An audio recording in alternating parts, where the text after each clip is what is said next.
In the previous visit, Gary and Emery emphasized the importance of providing children the moral why when introducing them to basic courtesies. As they noted, and as we have personally experienced, the moral why added to instruction provides children understanding, which helps motivate them to do the right thing at the right time. Not only does it help motivate children to obedience, but for me as a dad and for Julie as a mom, we find providing the moral why means we spend less time correcting and more time affirming, which I think most parents would agree is much more delightful.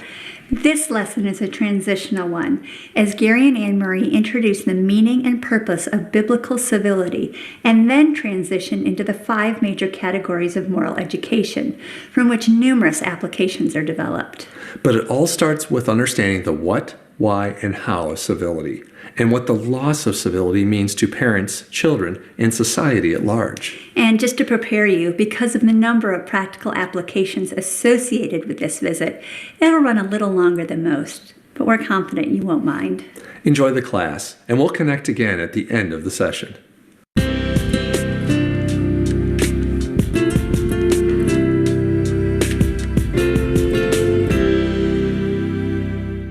I recently witnessed a couple of moral dilemmas that serves this introduction quite nicely.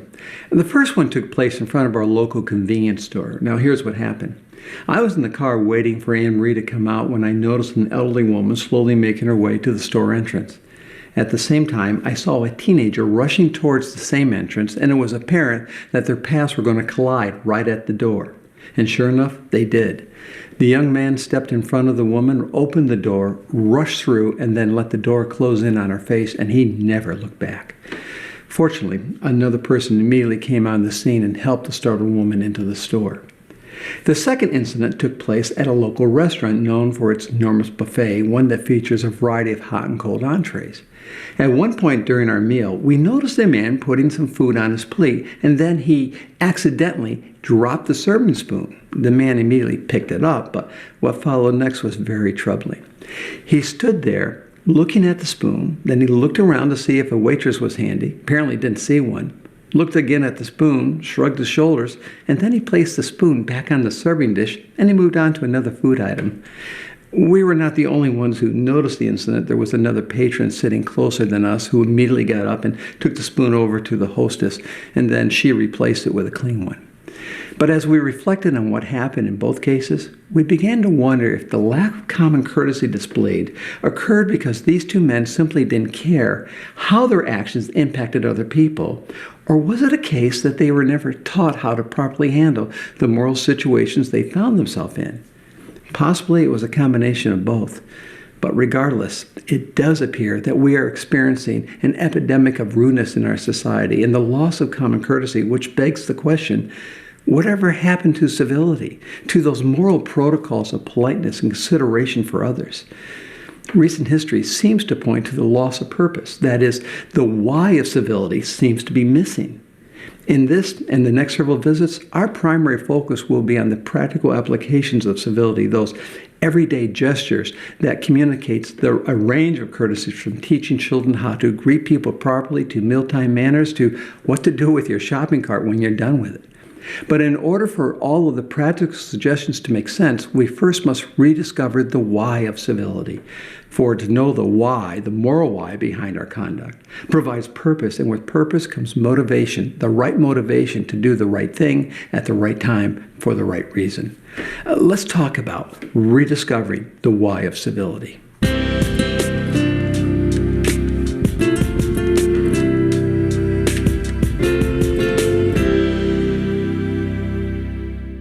Although the word civility is not found in the Bible, the concept of civility flows throughout Scripture because it's tied to our conduct and how we are to treat other people, and more importantly, why we are to do so. Now, there are 4 questions that will help frame our initial discussion and hopefully bring some understanding to the why of civility. And those questions include, number 1, what purpose does Christian civility serve? Number 2, what are the 3 components of civility? Third, what does our personal civility bring to the moment? And then number 4, what does civility look like in practice? Let's consider the first question. What purpose does civility serve? For the Christ follower, civility is about the message we carry from the heart of God to the world. Think of civility as the moral language of heaven, and as a language, it does 2 things. First, it identifies us as the people who belong to God because our conduct is supposed to reflect the character of God. Second, true biblical civility communicates the reflective love of God. That is why we are to pursue and treat everyone with the courtesies that define Christian civility, because attached to our conduct is the moral message of God's love. Now let's move on to question 2. What are the components of biblical civility?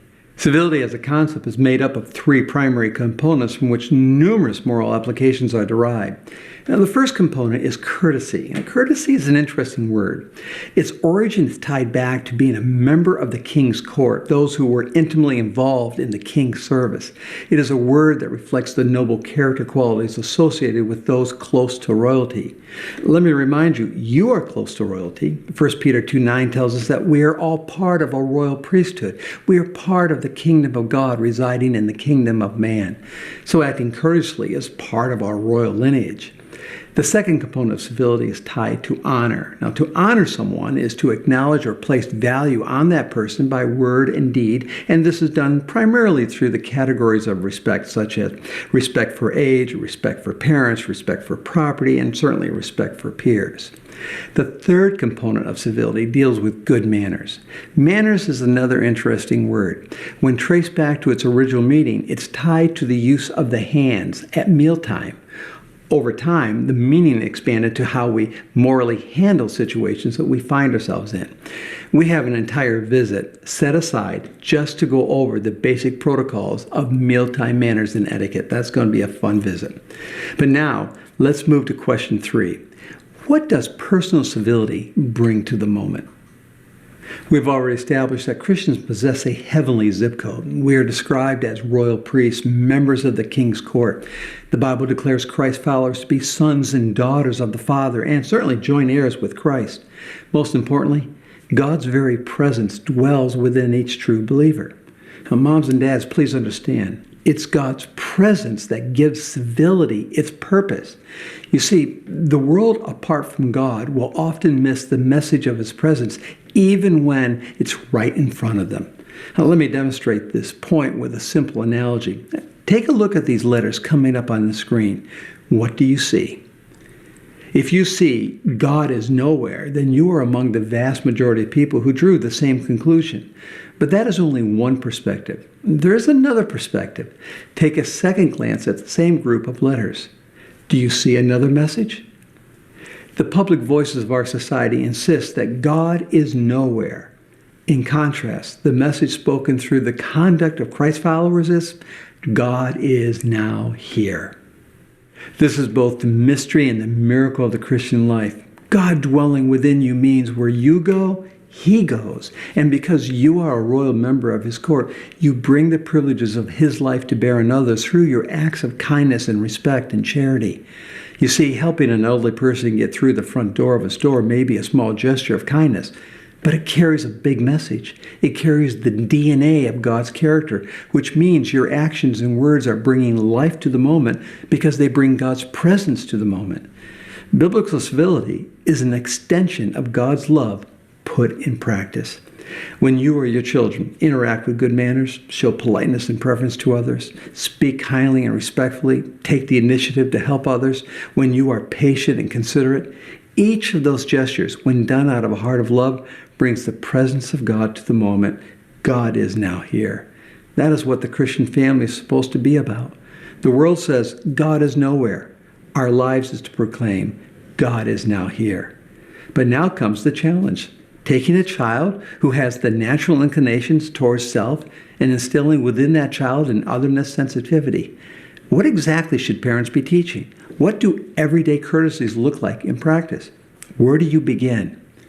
Well, It all starts with the 5 categories of moral education from which 99% of all your moral training efforts is going to be directed. And this we can tell you with confidence.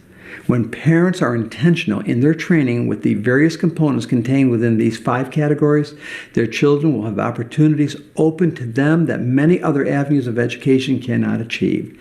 That is what good manners can do for children. Now, over the next several visits, we're going to turn our full attention to the how-tos of moral training. Our goal is not to give you just a list of nice behaviors from which you can pick and choose, but to present to you what we consider to be the moral minimum expectations for children in the community of faith.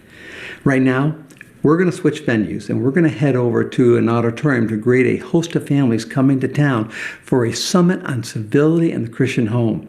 It's conference time around here, so together, let's have some fun with the practical side of civility.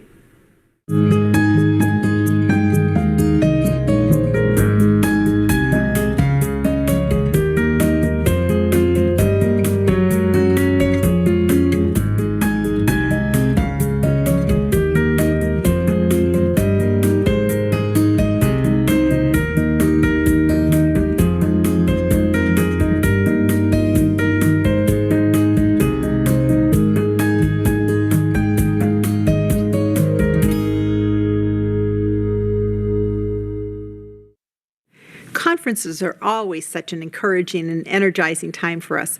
We love the positive interaction, the great sense of community, and there's the joy of watching conference attendees experience their own aha moments of learning. For us, the timing of this conference was perfect because the focus was on civility and the Christian home. It was a great conference, but now it's post-conference time. Everything is packed up, the auditorium has been put back together again, and our conference families are heading home. But we still have this visit to conclude.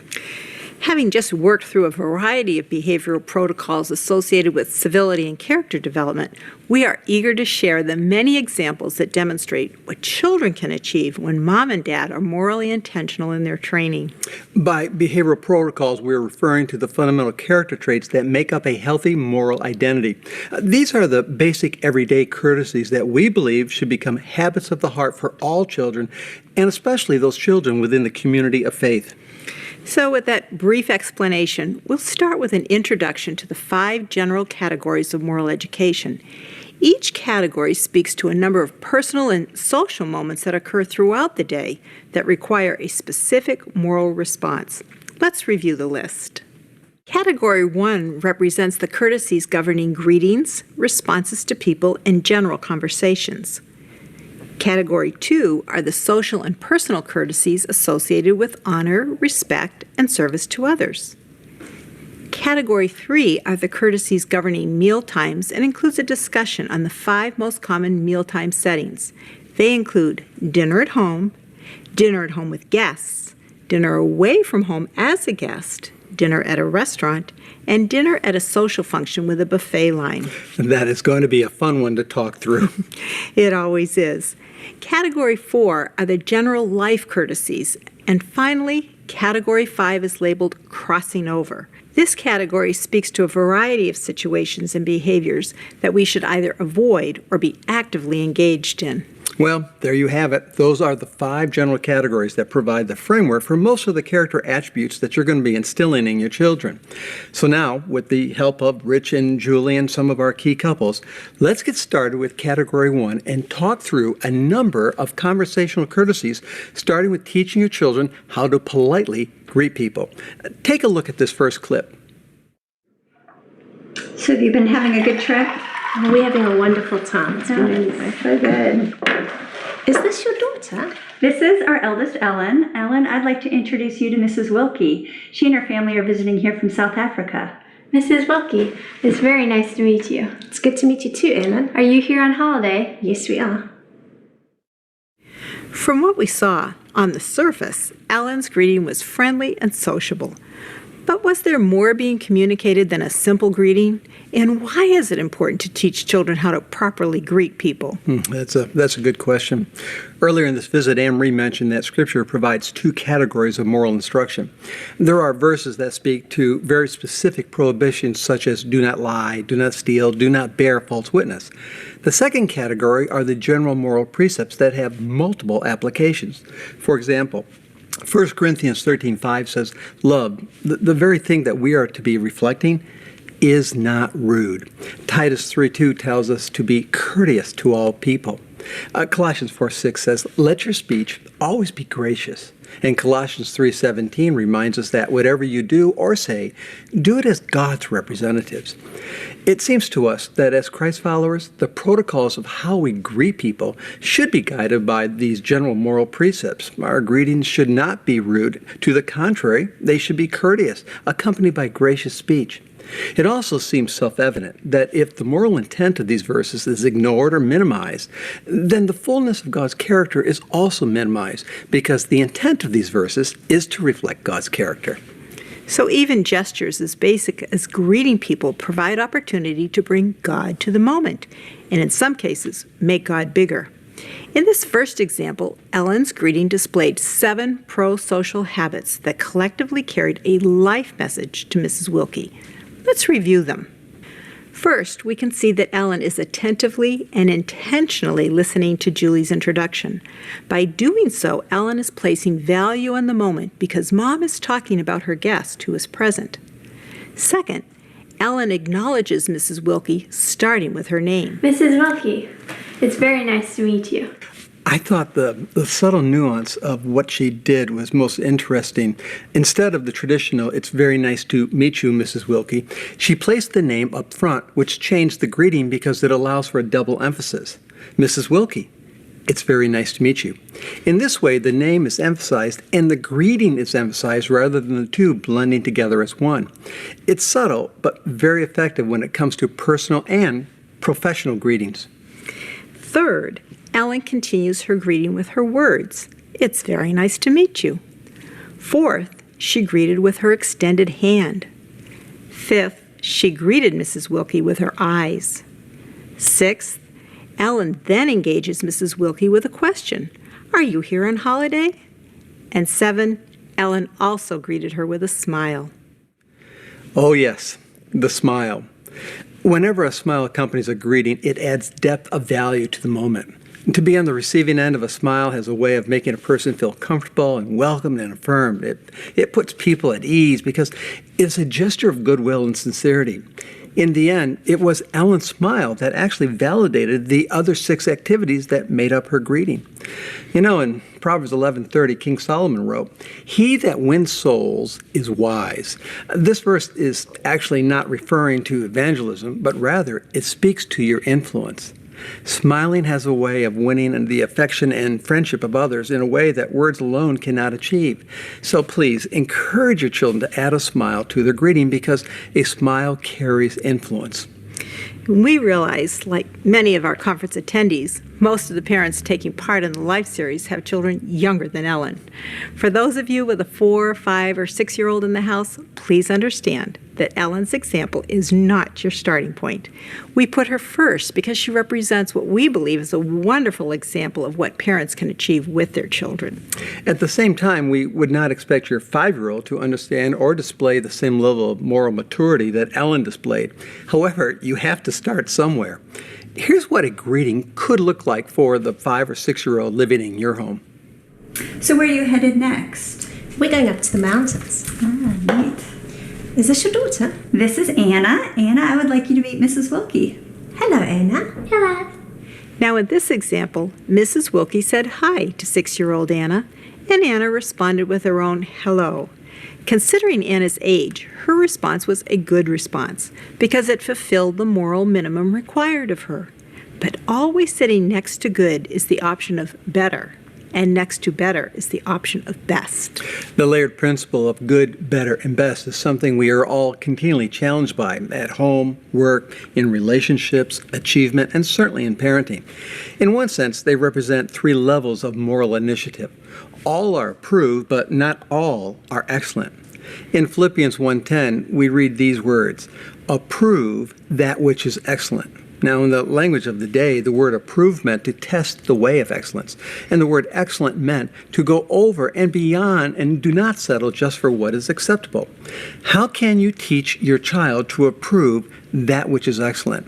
As Anne-Marie noted, Anna met the moral minimum with a simple hello. But what might better look like for a 6-year-old? Take a look. Where are you headed next? We're going up to the mountains. Oh, neat. Is this your daughter? This is Anna. Anna, I'd like you to meet Mrs. Wilkie. Hello. Hello, Anna. Pleased to meet you. Nice to meet you. In this example, Anna verbally went beyond the simple hello response by adding one little commentary. It is nice to meet you. It's a simple phrase and one that can become a part of the child's greeting vocabulary. But it does take mom and dad's continual encouragement to make that happen. There is also a best level that a 6-year-old can be working towards. Here's an illustration of what we mean. Where are you headed from here? We're actually going up to the mountains. Oh, how nice. Is this your daughter? This is Anna. Anna, I'd like you to meet Mrs. Wilkie. Hello, Anna. It's nice to meet you. It's nice to meet you too, Mrs. Wilkie. So Anna moved from a simple hello response to an extended greeting with her hand. And we do hope you also noticed her eyes. They were not wandering the room, looking down or to the side. Rather, she stayed focused on the face of the person she was talking to. And, hon, I think it's important to point out that Anna's achievement didn't happen overnight. Rich and Julie had to gently nudge her to this level of attention while staying mindful of her developmental age. Initially, like most preschoolers, it was not easy for Anna to maintain eye contact, but again, Rich and Julie continued encouraging her. So by her 6th birthday, eye contact was not only something she could do, but something she understood had value when speaking to other people. And one more point to be made regarding eye contact. The courtesy of giving eye contact to others was not something Anna was learning in the limited context of a greeting, but something Rich and Julie worked on as a general principle governing all conversations. It started with looking at mom and dad's face as they gave instructions, and then expanded to listening with her eyes when her siblings and other close relationships spoke with her. Over time, eye contact started to become a habit of the heart for little Anna. That's a very good point. Well, so far, all the examples highlighted those occasions when a child does everything right. But what happens when your child decides, today, acting courteously is not really a priority to me? This next scene illustrates what not to do or say. So where are you headed from here? We're actually going up to the mountains. Oh, how nice. That's very good. Is this your daughter? This is Anna. Anna, I would like you to meet Mrs. Wilkie. Hello, Anna. It's nice to meet you. She's just shy. Are you playing shy today, honey? Oh yes, the issue of shyness. What can we say? First, shyness itself is not morally right or wrong, but it does have moral limits and should not be used as an excuse to dismiss rude behavior. If someone says hi to your child, the minimum response back should be at least a hi. If you find yourself in a situation in which your son or daughter refuses to say hi, then please don't make any excuses. Don't say, oh, she is so shy, or she must not be feeling well. Are you sick, sweetie? No. Instead, consider this alternative. Where are you headed from here? We're actually going up to the mountains. Oh, how nice. Is this your daughter? This is Anna. Anna, I would like you to meet Mrs. Wilkie. Hey, Anna. It's nice to meet you. Anna, I'm sorry. Please know we're working on this courtesy. It's only natural for parents to feel a bit embarrassed by their child's lack of response in situations like this. As a result, there is the natural temptation to immediately insist that your child respond and respond properly right now. But we can tell you that 9 times out of 10, trying to force your child to comply in the moment tends to do more harm than good. Our suggestion is to humble yourself and say, as Julie did, I'm sorry, we're working on this courtesy with Anna. And when you get home, work on it. We're working on it. It's a great phrase, and you will read more about it in your study guide. Right now, let's move to our second conversational courtesy, teaching your children the proper way to handle a compliment. As you watch this next example, try to imagine that you are the one giving the compliment. How does this young girl's response make you feel? Maybe a little disrespected? Take a look. I am so excited that you're coming to help us at the conference this year. Well, I'm excited that I get to come. It's going to be such a wonderful time. And who is this? This is Lily Faith. I don't think you've seen her for a while. Well, she's grown up to be quite a lovely young lady.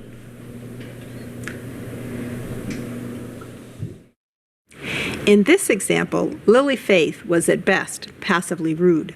She showed limited attention to the arrival of Mom and her guest. And although she listened to the compliment, she immediately returned to her activity, placing Mom and her guest in a morally awkward moment. Is there room for improvement? Let's revisit the scene and this time meet the real Lily Faith. Again, if you were the one giving the compliment, how would you feel as a result of Lily Faith's response to you? I am so excited that you're coming to help us at the conference this year. Well, I'm excited that I get to come. It's going to be such a wonderful time. And who is this? This is Lily Faith. I don't think you've seen her for a while. Well, she's grown up to be quite a lovely young lady. Thank you. Those are very kind words. You're welcome. That last example certainly provided a contrast to what we first saw. And again, it's a contrast that is driven by parental values and guidance. Often, moments of discourteous behavior by children are not the result of purposeful malicious intent to be rude, but rather the lack of moral resources. The child simply does not know the way or the why of courteous behavior. And that's why parents must be intentional in their training. In this example, Lily Faith's response was the result of her mom and dad's teaching her what to do, how to do it, and most importantly, why to do it. And yes, it took time and repetition and even a few moments of frustration, but the beautiful moral results are so worth it.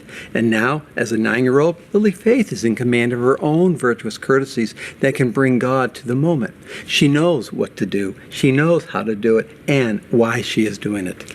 And what did we see in this example? First, Lily Faith demonstrated attentiveness to Mom and her guest as they arrived on the scene. Remember earlier in this visit, Gary talked about attentiveness being a foundational virtue from which the other pro-social virtues flow? Lily Faith provided us a visual example of this, as did Anna and Ellen. We also saw the earphones come off, which meant that Lily Faith was ready to engage the moment. Next, she rose up out of her seat, which is an expression of placing honor on a guest or on those who are older than oneself. In this case, it was both. And we'll talk more about this important courtesy in Visit 11. You may have also noticed that Lily Faith listened intently to Mom and Molly. Her attention was focused on the conversation. Her eyes were not wandering around the room, nor drifting between the guest and her computer screen. And once she received the compliment, she acknowledged it with more than a thank you. She also expressed her appreciation by saying, "Those are gracious words." This example reminds me of Proverbs 20:11, which says, "Even a child makes himself known by his acts, by whether his conduct is pure and upright." Well, Lily Faith's conduct was pure and upright. Nothing more needs to be said because her virtuous response said it all. Okay, you saw what this courtesy looks like with a 9-year-old girl. But what might the same courtesy look like for a boy? This is going to be interesting. You might be surprised. Take a look. I'm so excited that you're coming to help us at the conference this year. Well, I'm excited that I get to come. It's going to be such a wonderful time. And who is this? This is Isaac. I don't think you've seen him for a while. Well, he's grown up to be a handsome young man. Thank you. It's nice to see you. What might this courtesy look like for a boy? Well, there's your answer. It looks the same. While methods of training sons might vary from that of daughters, the standard of moral excellence and the expectation of excellence will always be the same. But like our earlier scenario with Ellen, these last two conclusions had a much simpler starting point. Here again is good, better, and best at work. When you begin to teach your 3, 4, or 5-year-old how to properly acknowledge a compliment, the best might just be hearing a voluntary thank you. The simple thank you is where you start. In the normal course of a preschooler's life, there will be plenty of training opportunities to encourage a proper response to a compliment. Some opportunities can even be anticipated, and those are the times to take advantage of some pre-activity training. And here's a sample of what we mean. Everly, your hair looks so pretty. I bet that when we get to church, someone is going to notice how beautiful your hair looks or your pretty new dress. What would you say if someone gives you a compliment? Thank you. That is so good, Everly. Saying thank you lets the person know that you heard them and that you really appreciate their kind words. In this example, we saw how Jenna prepped Everly by sharing the likelihood that at some point that morning she would be receiving a compliment. This is called pre-activity encouragement. You are simply alerting your child to the possibility that he or she might have a ministry opportunity to bless someone by saying thank you. Basically, you're getting your child ready for a courtesy test coming her way. On the flip side, hon, there's also post-activity encouragement, which takes place after the fact. In the case with Everly, it might come directly from mom, or Everly might hear mom telling dad during the car ride home about the great job that Everly did in responding to Mrs. Brown's compliment. You see, in a child's world, these little moments of encouragement are like the mustard seed. Very small, but packed with future potential. Okay, let's move to the next conversational courtesy, voice levels and general conversations.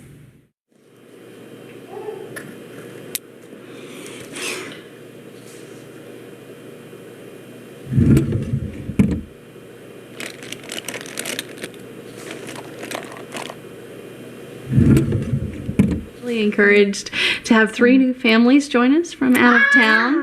Yeah, they've recently moved here and heard about this. I can't find the pencils. How common is this scenario? The child that shouts his or her request from one room to another is assuming that mom, or in some cases dad, is not doing anything else, is not on the phone or possibly with someone else. And in this example, Rebecca used her outside voice inside the house and then brought that same vocal intensity into Julie and Clark's conversation. In both cases, Rebecca's actions were not considerate or thoughtful, nor did she show preference to other people. The good news about scenes like this is that they can be avoided by establishing basic house rules when it comes to the voice volume and indoor screaming. The most basic teaching guidelines includes the 3 voice levels. There's the outside voice, the inside voice, and the whisper. With their outside voice, children enjoy a greater freedom when it comes to the excitement of play and their voice levels. Outside play is often loud, and when kids are playing in a group, it could sound thunderous. But under normal circumstances, the outside voice should stay outside. The inside voice is more controlled in respect to volume, so a good general rule is no shouting in the house. In this example, the problem wasn't just Rebecca shouting, but her raised voice also rudely interrupted a conversation between Mom and Mrs. Smith. So how can a parent discourage this? Well, one way is to place within your child's memory simple catchphrases that will serve as helpful reminders when the temptation to yell in the house shows itself. Now, one catchphrase that we know that works well with children is this: do not let your voice enter a room before your legs get there. The implied meaning is this: your voice cannot see what's going on in the next room. Only your eyes can, and your eyes need your legs to take you there. Thus, do not let your voice enter a room before your legs get there. I wonder if that also applies to husbands. I'm not sure. I think it does apply, and actually it applies to wives and moms too. But we have discovered that the simple phrase like that, repeated over and over, eventually produces the good results parents achieve from their training investment. With that catchphrase guiding our dear Rebecca, let's revisit the scene one more time and see how this scene plays out in real life.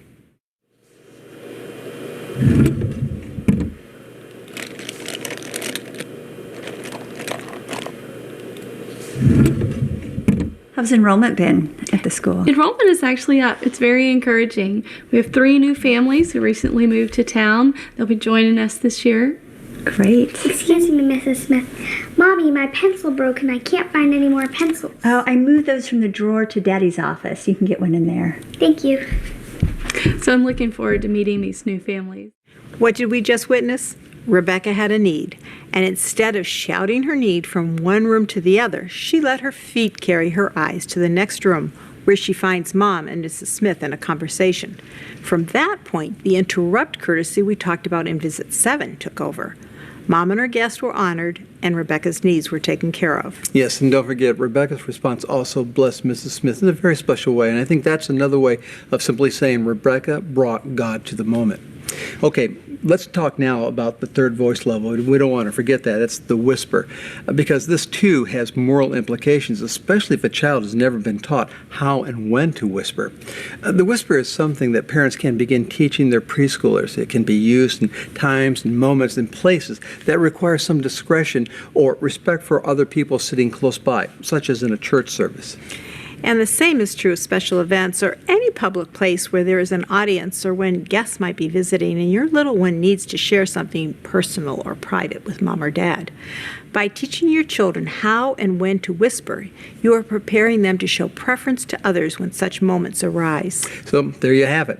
The outside voice, the inside voice, and the whisper. All right, from the whisper, let's move to the fifth and final conversational courtesy for this particular visit.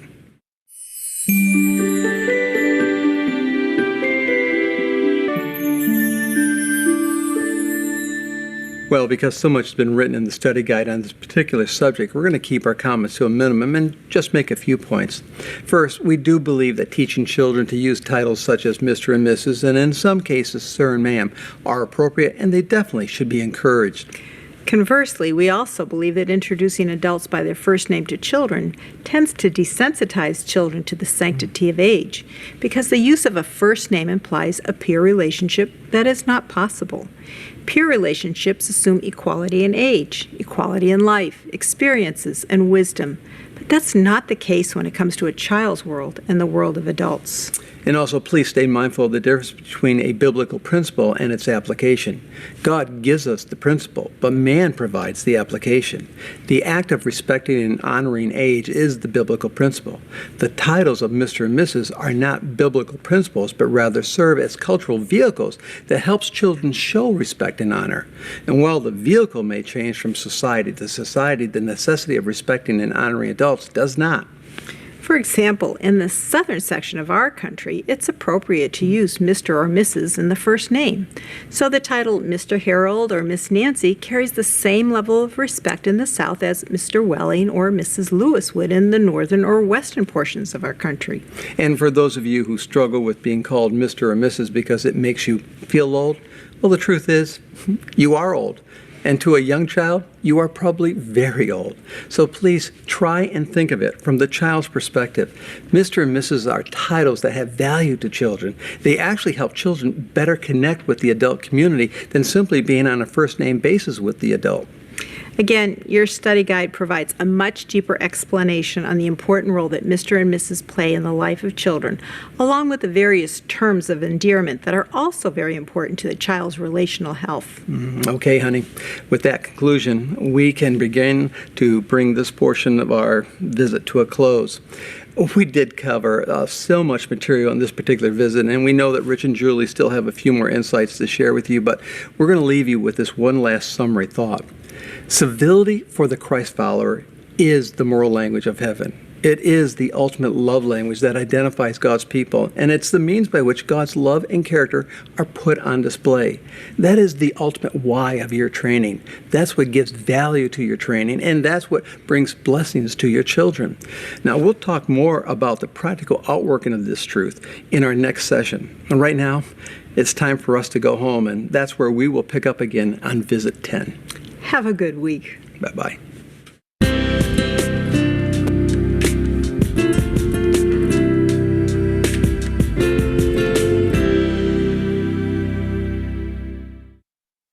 Because of the length of today's visit, we're not going to take a lot of time summarizing all this lesson communicated, but we do want to address a couple of the first points made and relate them to something Julie and I have learned in our parenting experience. The first point has to do with bringing God to the moment. As a parent, if you're looking for a behavioral incentive that young children love to embrace, it's knowing their acts of respect and kindness and all the courtesies have a way of bringing God to the moment. Again, bringing God to the moment is another great catchphrase to help reinforce virtuous habits of the heart. The second point deals with where to begin. In today's visit, Gary and Anne Marie provided a number of moral applications. And when you add in the various courtesies still to come in the next 3 visits, It is easy to feel overwhelmed not only with the amount of training that will flow out of each category, but also the amount of parenting knowledge we need as we get started. So, where, Julie, do we begin? I know just hearing this for the first time, I was overwhelmed by the sheer volume of courtesies, and I thought, surely this list must include a bunch of optional courtesies that aren't relative to our children. But once you sit and listen to each moral example, it's very difficult to find one that's not relevant to your child's life or your family's moral identity. So the way we are going to tackle this list is with a threefold strategy. Let's begin where God begins. As we have learned, the principles of moral conduct must first be in our hearts, which means we as parents need to be aware of each courtesy and make them part of our personal moral profile. Fortunately for our review, every courtesy that was presented is also found in the study guide. Second, we have age-related goals and expectations. We know Ellen is capable to live out each courtesy on the list. Caleb and Logan, most moral courtesies. Rebecca, many items but not all. And Anna and Mike are still being introduced to most of them. And Jacob? Moral education isn't even on his radar yet, but his day will come. So please keep in mind the progressive nature of moral education and the age appropriateness of each courtesy. Your children do not need to learn everything all at once. And third, we will teach according to the context. Mealtime happens 3 times a day, which means I don't need to carve out a special teaching time for mealtime manners. It has its own context. If there's something specific I want to teach them related to mealtime, I do it then. When we go to church or a school function, greeting protocols have a context that allows us to prepare and teach our children along with the respect and honoring protocols. If we cannot teach something in the moment, then I make a note to make sure it becomes part of our after-dinner conversation. That is when Julie or I will often ask a question such as, when you were in the store today and saw that man who needed help with his cart, what would you do if mom and dad were not around? Or, how would you respond in this situation? These are just a few thoughts we've found helpful to get the process started without being overwhelmed or losing hope because there's so much to learn and teach. It truly is all very achievable, so please be encouraged. And with that said, we'll leave some time for you to share your own takeaways from this lesson. We'll connect again in Visit 10. Have a good week.